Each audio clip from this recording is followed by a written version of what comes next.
നമസ്കാരം. ഇന്ന് ഞാൻ പരിചയപ്പെടുത്തുന്നത് ഒരു വ്യത്യസ്തമായ ഒരു സെൽഫ് ഹെൽപ്പ് ബുക്കാണ്. സെൽഫ് ഹെൽപ്പ് ബുക്കുകൾ വളരെയധികം നമ്മുടെ നാട്ടിലുണ്ട്. ഇംഗ്ലീഷിലും മലയാളത്തിലുമൊക്കെ നമുക്ക് അവൈലബിൾ ആണ്. പക്ഷേ ഈ പുസ്തകം കുറേ കൂടെ അതിനെ വ്യത്യസ്തമാക്കുന്നത് എന്താണെന്ന് പറഞ്ഞു കഴിഞ്ഞാൽ വളരെ പുരാതനമായ എന്നാൽ ഇന്നും റെലവൻസ് ഉള്ള ഒരു ഫിലോസഫിയെ ഇത് നമുക്ക് പരിചയപ്പെടുത്തുന്നു എന്നതുകൊണ്ടാണ്. ഈ പുസ്തകത്തിൻ്റെ പേര് ഡെയിലി സ്റ്റോയിക് ബൈ അത് എഴുതിയിരിക്കുന്നത് റയാൻ ഹോളിഡേ എന്ന വ്യക്തിയാണ്. ഇത് ശരിക്കും ഇദ്ദേഹത്തിൻ്റെ ഫിലോസഫി അല്ല. ഇദ്ദേഹം സ്റ്റോയിസിസം എന്ന വളരെ പുരാതനമായ ഒരു ഫിലോസഫി, അതായത് ക്രിസ്തുവിനും 3 നൂറ്റാണ്ട് മുമ്പ് ഉരുത്തിരിഞ്ഞു വന്ന ഒരു ലൈഫ് ഫിലോസഫിയാണ്. ഇത് എങ്ങനെ നമുക്ക് ജീവിക്കാം, നമ്മുടെ ജീവിതത്തെ എങ്ങനെ കൂടുതൽ പ്രയോജനകരമാക്കാം എന്നതിനെ പറ്റിയുള്ള ഒരു കാഴ്ചപ്പാടാണ് ഈ ഒരു പുസ്തകം. ഈ സ്റ്റോയിസിസം ഉരുത്തിരിഞ്ഞു വരുന്നത് സീനോ എന്ന ഒരു ഗ്രീക്ക് ഫിലോസഫറിൽ നിന്നായിരുന്നു. സീനോയുടെ ഈ സ്റ്റോയിസിസം തന്നെ വരുന്നത് സോക്രട്ടീസ് എന്ന ഒരു പുരാതന ഗ്രീക്ക് ഫിലോസഫർ നമ്മൾ കേട്ടിട്ടുണ്ടാവും. അദ്ദേഹത്തിൻ്റെ സിനിസിസം എന്ന ഒരു ജീവിത വീക്ഷണത്തിൽ നിന്നായിരുന്നു. അതിൽ നിന്ന് ഉരുത്തിരിഞ്ഞ് വരുന്നതാണ് സ്റ്റോയിസിസം.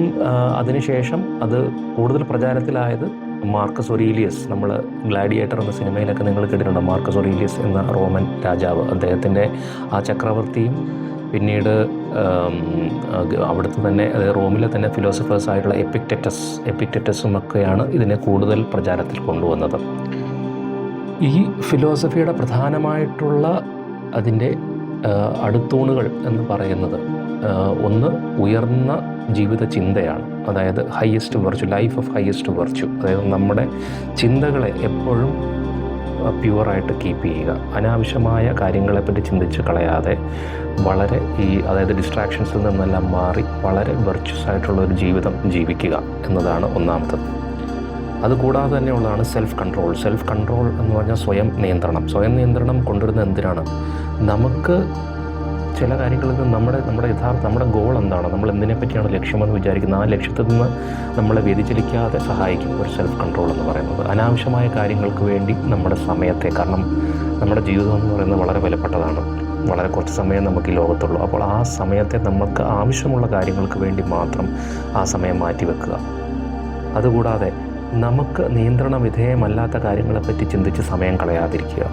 നമ്മുടെ ജീവിതത്തിൽ പല കാര്യങ്ങൾ നടക്കുന്നുണ്ട്. ഒന്ന്, നമുക്ക് നിയന്ത്രിക്കാവുന്ന കാര്യങ്ങളുണ്ട്, നമുക്ക് നിയന്ത്രണ വിധേയമല്ലാത്ത കാര്യങ്ങളുമുണ്ട്. അതായത് ഔട്ട്സൈഡ് എക്സ്റ്റേണൽ ഏജൻസീസ് വഴി നടക്കുന്ന കാര്യങ്ങൾ, മറ്റുള്ളവരുടെ ബിഹേവിയർ തുടങ്ങിയ കാര്യങ്ങളൊന്നും നമുക്ക് കൺട്രോൾ ചെയ്യാൻ സാധിക്കും. നമ്മുടെ ജീവിതത്തിൽ അടുത്ത് എന്ത് സംഭവിക്കും എന്നുള്ളതിനെപ്പറ്റി നമുക്കറിയില്ല. പക്ഷേ നമുക്ക് നമ്മുടെ നിയന്ത്രണത്തിലുള്ള കാര്യങ്ങൾ, നമ്മുടെ പേഴ്സണാലിറ്റി, നമ്മുടെ ചിന്തകൾ, നമ്മുടെ പ്രവൃത്തി, ഇതിനെയൊക്കെ നമുക്ക് നിയന്ത്രിക്കാൻ സാധിക്കും. അപ്പോൾ അതിലേക്ക് കൂടുതൽ ഫോക്കസ് കൊടുക്കുകയും അനാവശ്യമായ കാര്യങ്ങളെപ്പറ്റി ചിന്തിച്ച് സമയം പാഴാക്കാതിരിക്കുകയും ചെയ്യുന്നത് എന്തുകൊണ്ടും നല്ലതാണെന്നാണ് സ്റ്റോയിസിസം നമ്മളോട് പറയുന്നത്. അപ്പോൾ ഈ ജീവിത ചിന്തകൾ വെച്ച് നമ്മൾ മുമ്പോട്ട് പോവുകയാണെങ്കിൽ നമുക്ക് ഈ ഒരു ജീവിതത്തിൽ നമുക്ക് കൂടുതൽ വിജയങ്ങൾ കൈക്കലാക്കാൻ നമുക്ക് സഹായിക്കാം എന്നാണ് ഈ സ്റ്റോയിസിസത്തിൻ്റെ ഒരു അടിസ്ഥാനം എന്ന് പറയുന്നത്.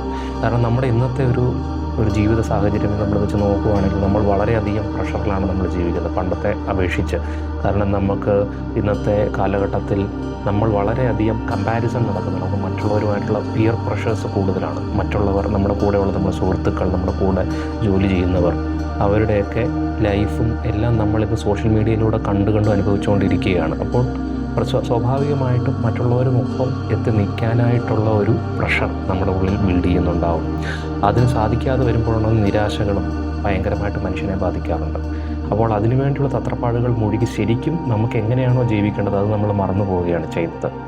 അതിന് പകരം സ്വന്തം ജീവിതത്തിൽ നമ്മുടെ ലക്ഷ്യങ്ങൾ എന്തെന്ന് കൃത്യമായി മനസ്സിലാക്കി അതിൽ ഫോക്കസ് ചെയ്ത് മുമ്പോട്ട് നീങ്ങാൻ ഈ ഒരു ഫിലോസഫി നമ്മളെ സഹായിക്കും. അതുമാത്രമല്ല, അനാവശ്യമായ കാര്യങ്ങൾക്ക് വേണ്ടി ചിന്തിച്ച് സമയം പാഴാക്കി നമ്മുടെ ആരോഗ്യവും, നമ്മുടെ മാനസിക ആരോഗ്യവും, നമ്മുടെ ശാരീരിക ആരോഗ്യം വെറുതെ കളയുന്നതിന് പകരം അത്തരം ചിന്തകളെ മനസ്സിൽ നിന്ന് കളഞ്ഞ് നമുക്ക് ചെയ്യാൻ പറ്റുന്ന കാര്യങ്ങൾ ചെയ്ത് സന്തോഷമായിട്ട് ജീവിക്കുക എന്നത് അതാണ് ശരിക്കും സത്യത്തിൽ നമുക്ക് വേണ്ടത്. അപ്പോൾ അതിനെ നമുക്ക് സഹായിക്കുന്ന, അല്ലെങ്കിൽ അത്തരത്തിലുള്ള ഒരു ജീവിത പാതയിലേക്കുള്ളൊരു വഴികാട്ടിയാണ് ഈ സ്റ്റോയിസിസം എന്ന ആ ഒരു ഫിലോസഫി. അതുകൊണ്ട് ഈ ഒരു പുസ്തകം നമുക്ക് വായിച്ചു കഴിഞ്ഞാൽ ഈ പുസ്തകം നമ്മുടെ ജീവിതത്തെ മാറ്റിമറിക്കുമെന്നൊന്നും നമ്മൾ പറയുന്നില്ല. പക്ഷെ നമുക്ക് തീർച്ചയായിട്ടും നമ്മുടെ ജീവിതത്തെ പുനർവിചിന്തനം ചെയ്യുന്നതിന് ഈ പുസ്തകത്തിലെ വാചകങ്ങൾ നമ്മളെ സഹായിക്കുമെന്നാണ് എൻ്റെ വിശ്വാസം. എന്ന്